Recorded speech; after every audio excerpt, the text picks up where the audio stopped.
The following is an encore presentation of stories from the Dooralong Transformation Centre. If you were listening just before the 10 o'clock news, we were chatting very briefly to Mitchel. Mitchel is still here, of course, so we're going to sort of talk a little bit more about Mitchel's journey. So I wish you again good morning, Mitchel. Good morning. You were telling us that you've been there for 4 months. You told us that you're sort of a native of Maroubra, where that noisy place down there by the airport. What brought you to Dooralong? Was it drugs? Was it alcohol, gambling? What was it for you? Alcohol. It was the alcohol, was it? Yeah. And has that been a problem in your life for many years? It has been since early teens. Early teens. So how did it start for you? Down the beach one day, and one of our elder boys went to the bottle shop for us because we asked, and we started just drinking of a Friday evening. Yeah. Experimenting. Yeah. And you were sort of 16, 17, 15 maybe? 16. Yeah. That would be something which a lot of our listeners would recognise. It's a sort of, there's nothing unusual in that. It is that age of experimentation, mid-teens, and asking somebody, they shouldn't do it, it's illegal, but we know it happens, that somebody will go to the bottle shop and get some drink for you. Were you immediately addicted to it, or was it just a social thing at that stage? Well, it's just a social gathering with all the boys, and going out and just partying, house parties. Yeah, party hard, party central. Party central. Yeah, but no alarm bells were sort of sounding that Mitchel's going to turn into an alcoholic at this stage? No, not at all. Yeah. So what happened then? Coming later into my age of mid-20s, then I started to realise that I was becoming more and more of an alcoholic than I really thought. So you were drinking not just at weekends and Fridays? It started a daily drinking sessions after work. After work. And what sort of work do you do, Mitchel? I did a trade in glass and glazing. I'm a glazier by trade. So you're on a building site, construction site? On building sites, yeah. And so, I know it's a stereotype, but is it right that come 3 o'clock when you finish, it's so easy just to go down to the pub with everybody else? That's right, and it happened from, my mid-20s. And that's what's happening for you? Yeah. And that's an everyday thing for you? Yeah, it was. Yeah.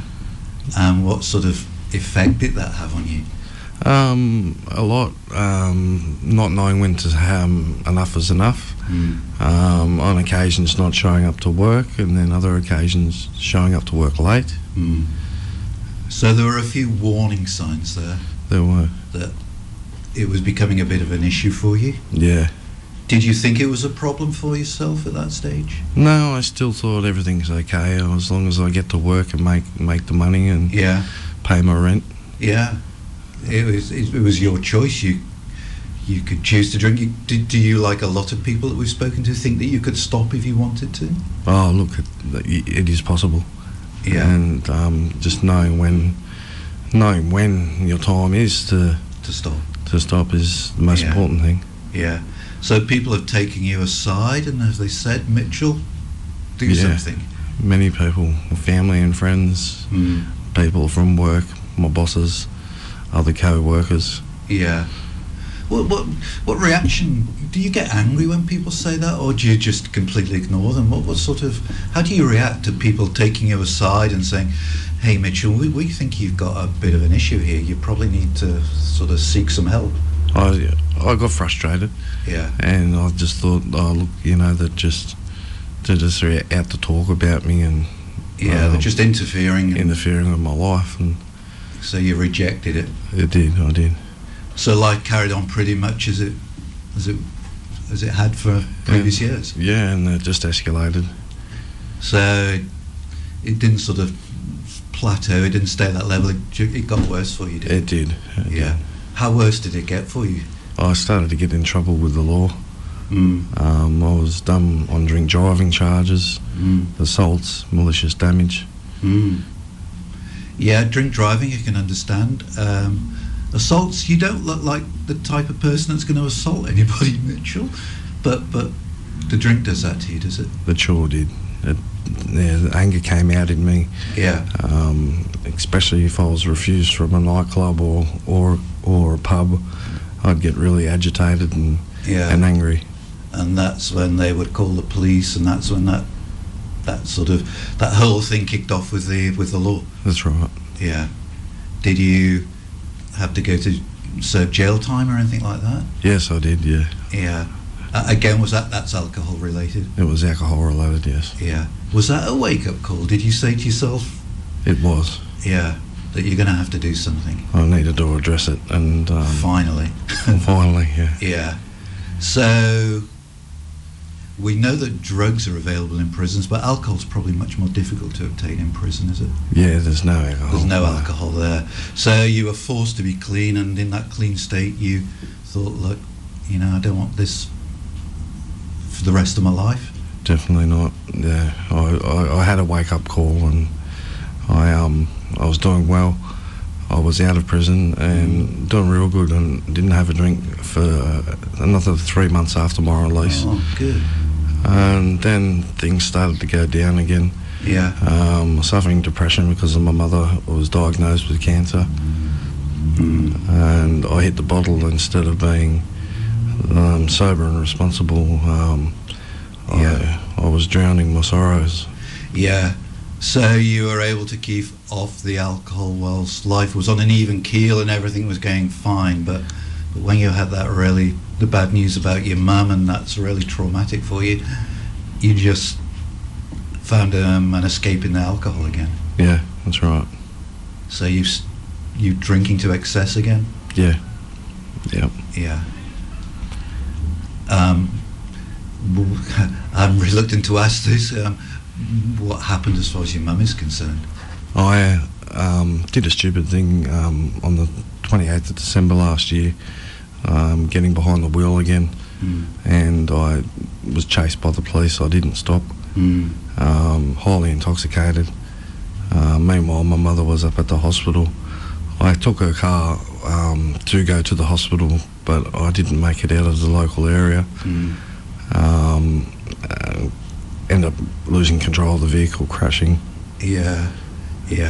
Oh, and nobody hurt or anything? Lucky enough, touch wood, that myself, I was escaped injury, and no one hurt other persons. But but that's when you were sort of before the courts again. Before the courts once again, that's right. And probably having to explain to Mum in hospital what had happened would have been pretty hard for you. Well, it was the hardest decision I made of my life, because I wasn't granted bail, and I lost Mum in hospital whilst I was in Silverwater. Okay, so there's I imagine, and we don't want to trespass too much into that, but I imagine there's a lot of guilt and sort of shame and sort of very much sort of hate and dislike about that sort of thing. Definitely. Not being there at the end of your mum's life. Yep. Yeah. So, as wake-up calls come, that's a pretty loud one, isn't it? Sure was. Yeah. And was it at that point that you determined, probably to honour your mum's memory at least, that you would get yourself clean, you would get yourself sober, you would do something about it? That's right. Enough was enough, and it was time to address my problem once again. And yeah. So how did you find out about Dooralong? Because you told me earlier off, this is your first rehab, and we're pleased you're at Dooralong, but there you are down in Maroubra, down in Sydney. How come you find out about, probably never heard of Dooralong? That's right. From a lady named Rebecca through the courts. She runs the merit program. I didn't meet the criteria for the merit, but she introduced me to a fellas named Julian from Maroubra Junction Salvation Army. The Salvation Army connection. That's right. And he recommended? He recommended Dooralong, yeah. How hard was it to get to Dooralong? It was a bit of a waiting period, but I had the time up my sleeve. With the courts allowed me to come into program, and to complete the program. You would have to go for a detox first, I imagine. I did. Yeah, and that would be hard. the detox was hard for 5 days in the Gorman unit, Darlinghurst, St Vincent's Hospital. Yeah, and it's quite a dangerous time. If you've been a heavy drinker, it's for a number of years, apparently it's quite dangerous, isn't it, just to stop dead and cut the alcohol out just like that. Yeah, it's got to be done under medical supervision. Yeah, I was told so, and I never thought that anything could happen to me, but with my withdrawals I had the shakes. I couldn't hold a pen to sign my name, which they helped medicate us with Valium to take the edge off. Just shows you, doesn't it, really, just how strong a drug alcohol is and what it's doing to your body. Yeah. That when you stop the intake of alcohol, your body reacts in that way. That's right. Yeah. And that was for 5 days, was it? 5 days, yeah. You tempted to walk out sometime? Because this is the first time you've been sober for many years. Were you tempted to sort of check yourself out at St Vincent's? I sure was. I thought, look, bugger this, I'm going to get out and have a beer. What kept you there? Just thinking overall of why I'm there to begin with, being in trouble, the loss of my mother. Yeah. So, and that's a pretty strong motivation. Yeah. And then after those 5 days, was it straight from St Vincent's to Dooralong? Yeah, I was driven on bus. That was picked up and driven straight to Dooralong. That's quite a long journey, isn't it? Yeah, a 2-hour drive. Yeah. Did you know where you were going? Had you seen it on the map? No, all I knew basically was it was run by the Salvation Army, and it was on big acres of land. Yeah. And just taking it on trust? Just taking it, yeah. So what were you thinking as it comes up the M1 and it's getting greener and greener and there are more trees and more bush and it keeps going and going and going? What was going through your mind? I was thinking, where the hell am I? Yeah, where am I? Yeah. But it's a pretty amazing part of the world, isn't it? Unbelievable. It's beautiful. Yeah. So, there you are in the middle of Sydney one day, right in the heart of the city with all the noise and the hustle and the bustle. And the next day you bust out to Dooralong, peace and quiet. Yeah. Yeah. And that was just 4 months ago, wasn't it? Just 4 months. Well, coming up on the 25th, 4 months. Yeah. Pretty significant dates for you, I would imagine, the day that you went to Dooralong. They are, yeah. Yeah. Okay, Mitchell, let's break for some more music and then we'll come back and we'll see what's been happening for you during the last 4 where the time is 26 minutes past 10, talking to Mitchell this morning. He was telling us of the events in his life, which sort of culminated 4 months ago with him coming to Dooralong. If we had been interviewing the Mitchell of 4 months ago, and not the fit Mitchell who's been at Dooralong for 4 months, what would we have noticed different about that Mitchell? I guess I wouldn't be speaking to you now at the moment. Yeah. I'd be more bashful or ashamed, and I wouldn't have the courage. Right. So do you think you've changed? Definitely have. You can even yourself can see those changes. Yeah, they surely have. Yeah. So you're now more able to speak about what's been happening for you in the past and share those things that have happened in your life? Yeah, I can open up and express myself, and I have no problems doing that. I feel good about it, to be able to. And does that help? Because there might be guys out there, and I think it is a guy thing, but there might be guys out there who are saying, yeah, look, I could go to detox, but for goodness sake, what's talking about it? How's that going to help? But you're saying that talking really does help. It does. I feel when I express myself, I'm open-minded, feeling a clear head, and it's good to get it off the chest. Yeah, and just to acknowledge those feelings and sort of you say, yeah, I was angry, or yeah, I was ashamed, but just to acknowledge that those were legitimate feelings that you had at that time. That's correct. Yeah. So, what's a typical day for you at Dooralong? What time do you have to get up in the morning? We're up early. We have a roll call at 8 o'clock. I'm up at 6:30. Well, what are you doing at 6:30? That's crazy hours. Getting up early, having a shower, making our beds. You don't go because they've got a bit of a gym down there. You're not a gym junkie, are you? No, I've been quite lazy actually. Oh, good for you. I've got plenty of time to improve on that, which I'm planning on getting in the gym a bit more, because I have put a little bit of weight on. Too much good food in Dooralong. Oh, it's great food. Yeah. So it sounds as if you're actually that you have embraced the peace and the quiet and the almost solitude that you found at Dooralong. Oh, I definitely have. It's bliss. It's bliss. Yeah. Some people will find it very challenging. They don't like silence because it makes, because they can't escape their own thoughts and feelings when there's silence. There's no distractions, but that's okay for you, is it? It is. It's beautiful when the kookaburras start cooking and just the wildlife. We've got kangaroos jumping around, wallabies bouncing about.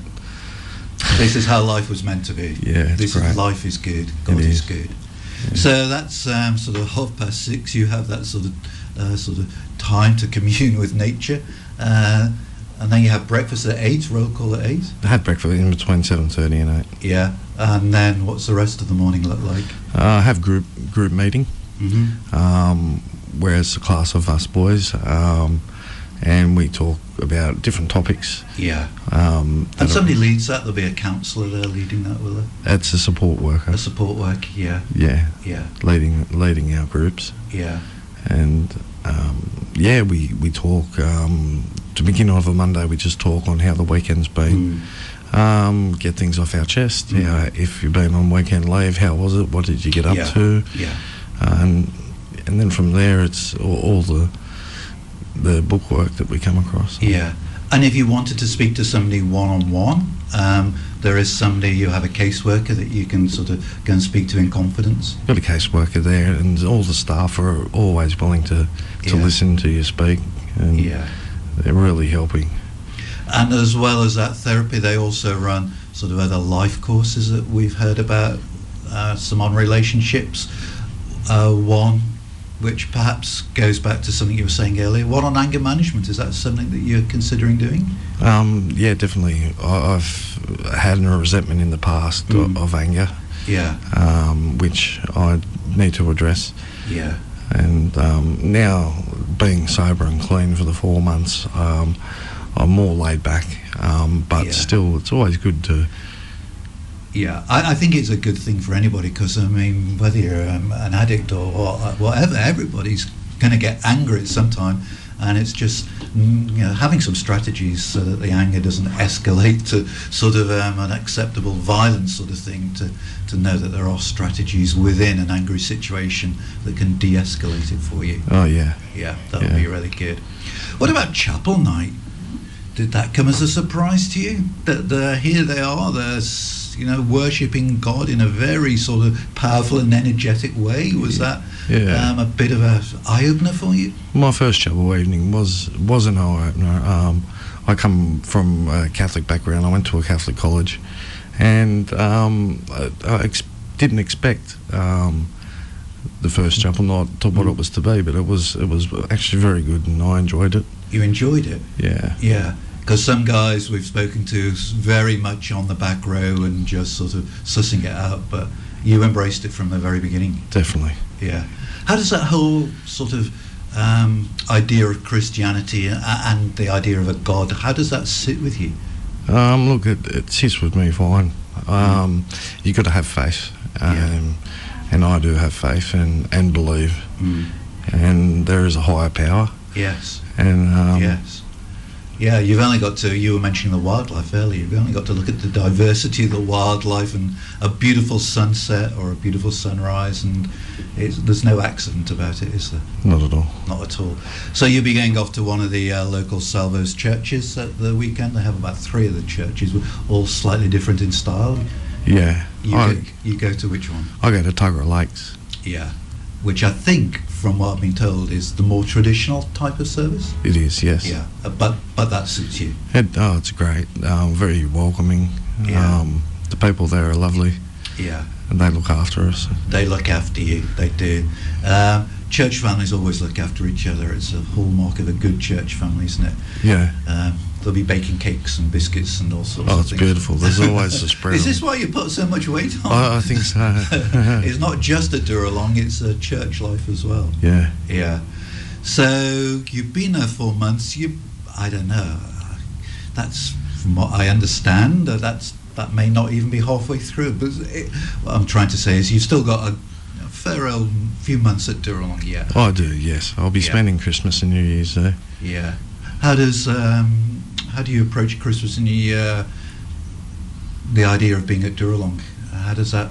I'm looking forward to it. As I mentioned, losing my mother earlier this year. It's going to be a hard time, isn't it? First Christmas without your mum. It is. Yeah. What about last Christmas then? Where were you last Christmas? Last Christmas was spent at home, Mum and I. Yeah. She wasn't well at that stage, and she started to deteriorate a little bit after. Yeah. So after Christmas. Bad memories, really. Were not good. No. And you were still in addiction last Christmas. Still in addiction of drinking, yes. Yeah. So this Christmas, a lot of things have happened for you in those 12 months. Some of them not good, your mum, but some of them really good. The way that you use that situation with your mum and you turned it around and found some good in it by coming to Dooralong. So yeah, she'd be mighty proud. She would be, absolutely. Yeah. Look, Mitchell, it's a couple of minutes off 20 to 11. We're talking to Mitchell this morning, who's been at Dooralong for the past 4 months. You were telling me earlier, Mitchell, that you have a trade, a skill trade. Is that something that you will be able to sort of go back to when you graduate from Dooralong? Yeah, definitely will be, and I'm looking forward to it. Yeah, because you're a skilled glazier, is that right? Glazier, that's correct. Yeah, so with all the amount of construction work taking place up and down Australia, there's always going to be good work for you. There will be, yeah. Yeah, but it is going to be a good few months yet, isn't it? I will, yeah. Yeah. Will you go back to Maroubra, that noisy old part of Sydney? I'm looking to maybe head north to Queensland. Yeah? I was living up on the Gold Coast for 18 months. All right. And that was a place that, you know, attracts you. You like it up there? Oh, I like it. There's a lot of work up there as well. Yeah, of course. It's boom time, isn't it? Yeah. Be a lot warmer up there than it is down here. I like the warm weather. I don't like the winter. Okay, you're all right. You'll be okay. You'll be all right as well at Dooralong in the summer because it gets really quite hot out there as well, doesn't it? Yeah, I've been told. Yeah. Believe me, we've been there in the summer. It's warm. Everyone in the pool. What about your faith? Is that something that when you leave Dooralong that you're thinking that you might want to sort of continue going to church and sort of continue that relationship with God? I will continue, definitely. Yeah. I'm very church orientated. Yeah. As I mentioned, I went to a Catholic college. Yes. So, and the faith that I've reinstalled with the Lord. Yeah. Church is definitely a must. It's a must. Yeah. It grounds you. And if you find a good Salvation Army church up in the Gold Coast or anywhere in Australia, it preserves that sort of that emotional link that you have with Dooralong, doesn't it? Yeah, it will. Yeah, definitely. So although you might be in the Gold Coast, you'll still feel a connection with Dooralong through the local Salvos church. For sure. Yeah. 100%. You say that you were brought up a Catholic, and years and years ago. The church that you go to now, the way that church is expressed with the Salvo style of worship, is that very different than the sort of Catholic church and that you were brought up in? There is a difference. There's on the prayer and then the music. It's more tempo. It's more to today. Yeah, it's more 21st century. 21st century, correct. Certainly as far as the music is concerned. And you say that you've noticed a difference in the prayer life of the church as well. Yeah, I have. It's good. It's all through the New Testament, and it's really good. Has this surprised you? If we'd have said to Mitchell, 5-6 months ago, you'll be off to a rehab, but this is going to be a Christian rehab and you will be going to church every Sunday, and when you leave that rehab you will be looking for a church to continue to go to, what would you have said? Oh, look, it's a big surprise. It's hard to say.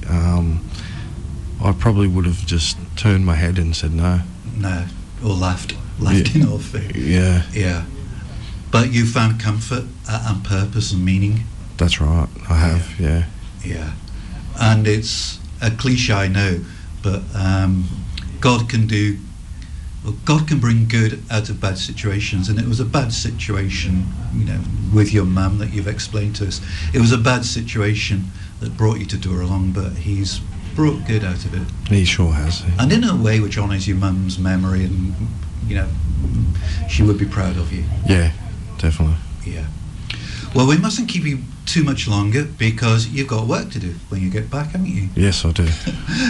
Mitchell's on property maintenance, so there's always work to do at Dooralong, the size of the place, so they'll be needing him after he's had his lunch. Look, it's been an absolute delight speaking to you this morning, Mitchell. We pray that God will continue to look after you and to guide you, not just for the remaining months that you might have at Dooralong, but we also pray that He might continue to look after you and guide you and speak to you when you graduate from Dooralong and whichever part of Australia you decide to settle in. Thank you very much. It's been great being here. You've been listening to an encore presentation of the Dooralong stories, which can be heard live every Wednesday at 10 a.m. and repeated 8 p.m. Sunday and 1 a.m. Wednesday, right here on 94.9 rema.cc.